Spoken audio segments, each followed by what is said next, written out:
Sir Shri द्वारा जागृति संदेश, awakening message bye sir Shri. एक संत के बारे में आप सुनेंगे, वो ऐसा कॉबलर था जिसका काम लोगों को काबिल बनाना हो गया। एक ऐसा कॉबलर जिन्होंने अपने शिष्यों को काबिल बनाया। जो काबिल बनाए वो काबलर। तो कॉबलर का अंग्रेजी में अर्थ क्या है? मोची। और उन्होंने जो पंक्ति कही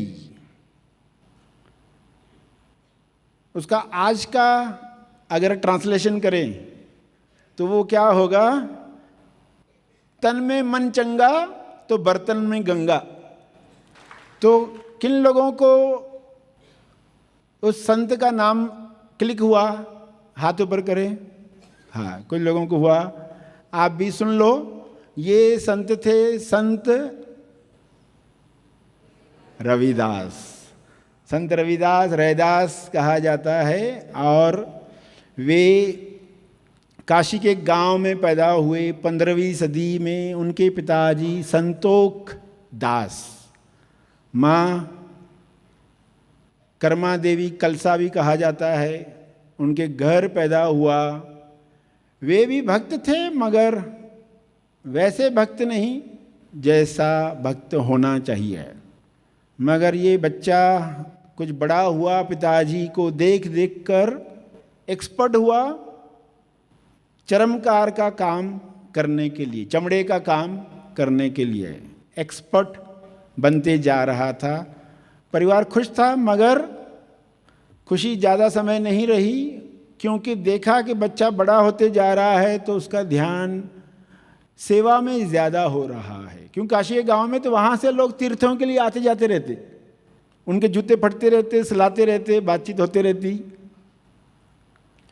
तो ये क्या करता? कई लोगों से पैसे ही नहीं लेता। कोई साधु संत है, पैसे नहीं लेता, किसी को नया ही दे देता। तुम्हारा तो बहुत ही खराब हो गया, तुम्हारा तीर्थ कैसे होगा ठीक से? ये नया लेकर जाओ। अरे हमारे पास पैसे नहीं आए, ले जाओ, ले जाओ। माँ बाप बोल रहे बच्चा कमाएगा तो पहले से ज़्यादा धन आएगा। आज तक तो रूखा सूखा खाया, आगे तो दिन पलटेंगे, बच्चा बड़ा हो रहा है। मगर हुआ क्या? ये तो उतना ही लाता है जिससे सिर्फ खाना मिलता है, आगे का कैसे होगा विकास? तो उसका ध्यान सेवा में जाता, भक्ति में जाता। तो उन्हें वो पसंद नहीं आने लगा। तो आप जानते हैं कि माँ बाप क्या टोटके इस्तेमाल करते ऐसे वक्त पर। माँ बाप के 2 टोटके सभी से प्रसिद्ध हैं। बच्चा बड़ा हो रहा है, अब क्या करो? शादी कर दो। उनके दिमाग में वही टॉपिक रहती है, अभी इसको शादी करवानी है। तो इससे ये सब ठीक हो जाएगा, जिम्मेदारी आ जाएगी तो ठीक हो जाएगा। तो उन्होंने पहला टोटका अप्लाई किया और शादी करवा दी।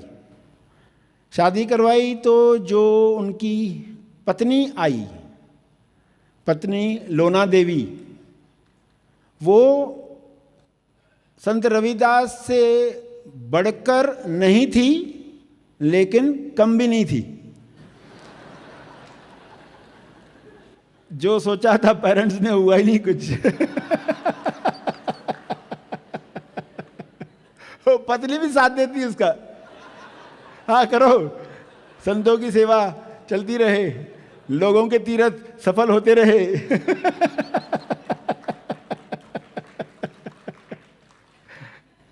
माँ बाप का टोटका फेल हो गया, बड़े दुखी हो गए। अरे हमने सोचा था, अब क्या किया जाए? काफ़ी दिन इंतज़ार किया, आज नहीं तो कल कुछ हो जाएगा, मगर कुछ हुआ नहीं।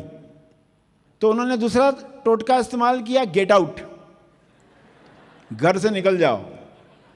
यानी अब जो बाहर ही जाएंगे ना तो आटे दाल का भाव पता चलने वाला है। निकाल दिया गया। अब अलग रह रहे हैं, रास्ते में बैठकर कहीं किसी कोने में जूते सिल रहे हैं और जीवन बड़े खुशी से चल रहा है। उनको तो जैसे वरदान ही मिल गया।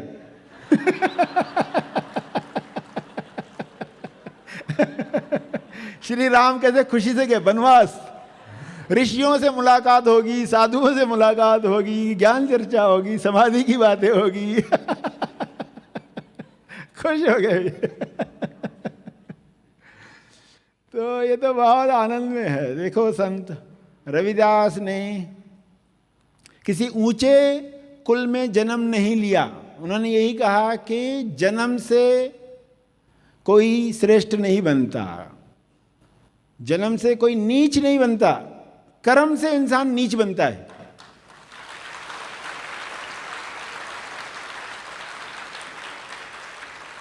कर्म नीच बनाता है, कर्म श्रेष्ठ करो, कर्म मुक्ति दिलाएं। तो इसलिए वे अपने कर्म के साथ डटे रहे।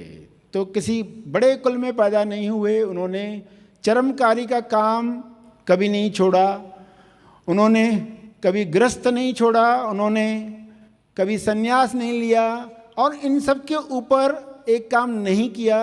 वो क्या था? उन्होंने कभी बुढ़ापे का इंतज़ार नहीं किया। उन्होंने कभी बुढ़ापे का इंतज़ार नहीं किया। किस लिए नहीं किया? भक्ति के लिए। लोग बुढ़ापे का इंतज़ार करते, भक्ति करेंगे ना, बुढ़ापे में क्या काम रहेगा, फिर यही तो करेंगे। तो लोग बुढ़ापे का इंतज़ार करते हैं भक्ति करने के लिए। और रविदास ने कहा भक्ति करने के लिए बुढ़ापे का इंतज़ार मत करो, जिस भी उम्र में हो भक्ति शुरू करो। आज के युवा लोगों के लिए मैसेज है।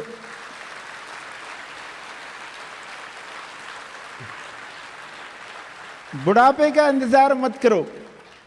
तो देखो लोग भक्ति को कैसे सोचेंगे कि फिर भक्ति करनी है यानी हमें ऐसे ऐसे बाहर रूप धारण करना पड़ेगा, गंजा होना पड़ेगा, इस तरह के वस्त्र पहनने पड़ेंगे। ये बाहर की बातें हैं, अंदर भक्ति शुरू करनी है। तो उन्होंने बुढ़ापे का इंतज़ार नहीं किया। ये जो बिलीफ लोगों के अंदर बैठ गया है कि भक्ति अच्छी चीज़ है, लेकिन कब करनी चाहिए?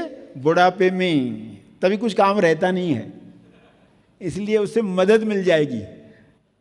वो उसको लाठी की तरह इस्तेमाल करना चाहते हैं। तो भक्ति क्या करती है, उसका क्या लक्ष्य है, वो तो समझा ही नहीं। भक्ति राह में ही आनंद देती, मंजिल पर तो अनंत है, मगर राह में भी आनंद है। राह में भी आप तालमेल में रहते हो, ये तालमेल इंपॉर्टेंट है। उनको ये रियलाइज हो गया, जिस वजह से उनके द्वारा जो पंक्ति आई थी उस काल में, वो थी मन चंगा तो कठौती में गंगा।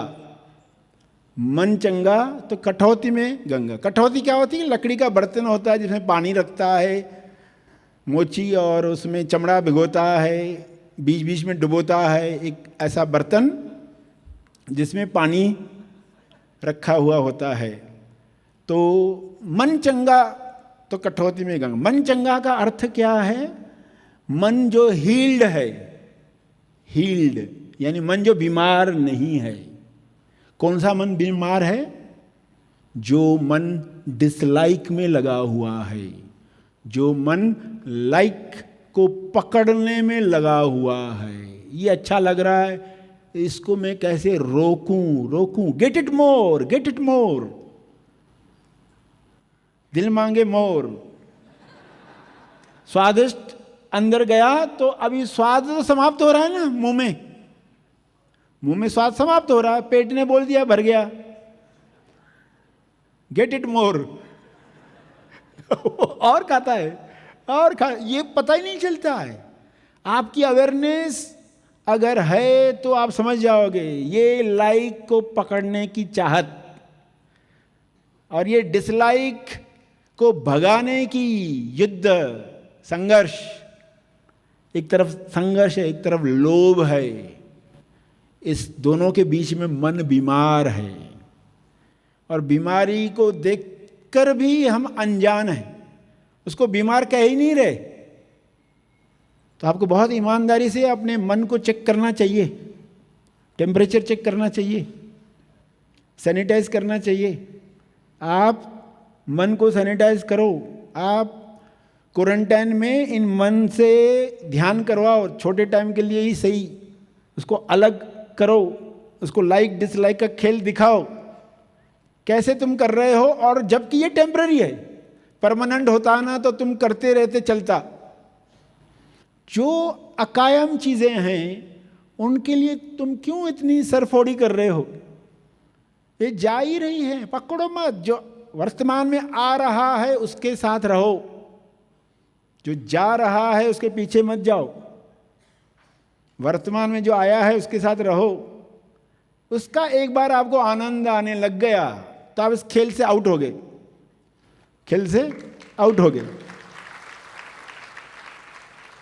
नहीं तो अप डाउन चल ही रहा है, आप बाहर हो गए, आउट, इनसाइड आउट, अंदर से काम हो गया। क्योंकि ये अंतर्मन को अंदर से दिखाया आपने। देखो ये अकायम है, मन चंगा होने लग जाएगा। चंगे मन के चमत्कार जो होते हैं रविदास के जीवन में लोगों ने देखे, उनका मन था चंगा। तो फिर उनके जीवन की घटनाओं से आप स्वयं के मन को चेक करो, उसको चंगा बनाओ, उसको हीलिंग दो। हीलिंग जब आप जाने देते हो और मैं स्वीकार करने को तैयार हूं, मैं अप्रूव करने को तैयार हूं, स्वयं को भी आप प्रेम देते हो, वो हील होने लगता है। जाने दो करते हो, हील होने लगता है। जो पकड़ रहा है मन ने, उसको कहते हो तो बीमार मन है इसलिए पकड़ रहा है, उसको जाने दो। और देखो क्या खोते हो, देखो तो सही खोते क्या हो। तो ऐसे उसको प्यार से समझाना है, उसको प्यार से समझाना है, उसको जाने देना है, तो ये मन चंगा होगा। और उसके जो पावर्स हैं सब मैनिफेस्ट होंगे आपके जीवन में। इस मन को चंगा करने के लिए आप सुन रहे हैं, और रविदास उसी मन से काम करते थे। लोगों के जूते सिलते थे, ठीक करते थे।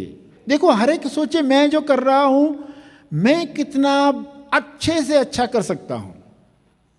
आप उतना नहीं भी कर पाओ, मगर क्या ईमानदारी से आपने आपका बेस्ट दिया कि नहीं दिया? जो कर्म आप कर रहे हो, पहले तो उसको छोटा मत समझो, क्योंकि कर्म से कोई नीच नहीं होता है। जो भी छोटा काम हो, आपका झाड़ू लगाने का काम हो, वो छोटा काम नहीं है। आप वो काम करते वक्त मन में क्या ख्याल रखते हो, आप किस तरह का कार्य कर रहे हो। लोग जो वहां से गुजरेंगे कोई नहीं फिसलेगा, लोग अपने लक्ष्य को प्राप्त करेंगे। क्या आप अर्थ देते हो इस बात को? अर्थ आप देते हो, आप अर्थ बदलो। अगर आप सोच रहे हो कि ये झाड़ू लगाने का काम है, ये भी कोई काम है क्या? जिंदगी भर चूल्हे के सामने रहेंगे, ये भी कोई काम है? तो लोग जो ना अपने अपने काम को छोटा समझकर, मैं तो क्लर्क हूँ, ये तो पेपर वर्क करते रहता हूँ, इसमें क्या। मगर उस काम में भी आप नया अर्थ जोड़ सकते हो, सेवा जोड़ सकते हो। कोई नाई का काम कर रहा है, कोई मोची का काम कर रहा है, या कोई भी ऐसी बातों का गटर साफ कर रहा है, उस काम को अर्थ दो, उसको छोटा मत समझो। रविदास ने ये कर्म नहीं छोड़ा, लोगों के लिए लेसन दिया। ये हुआ है कुदरत में, सेल्फ अलग अलग शरीरों में जागृत हुआ है। सब तरह के एग्जाम्पल, महिला में भी पुरुष में भी, नीच जाति का हो ऊंची जाति का हो, लंगड़ा हो लूला हो, अंधा हो बहरा हो, सब तरह के शरीरों में, इवन पागलों में तक। लोग पागल ही समझते रहे उनको, मगर वे पागल नहीं थे। सेल्फ ने साक्षात्कार किया है अपना, तो वे एग्जाम्पल्स बने हैं। रविदास कैसे उदाहरण बने। क्या आप भूतकाल के बोझ और भविष्य की चिंता में खोए रहते हैं? क्या नकारात्मक विचार और अस्थिर मन की वजह से आप डिप्रेशन, एंजाइटी का शिकार बन रहे हैं? अगर हाँ, तो इन सभी समस्याओं का एकमात्र हल है एनलाइटेंड मास्टर सर श्री निर्मित महा आसमानी परम ज्ञान शिविर जर्नी टू सेल्फ रियलाइजेशन।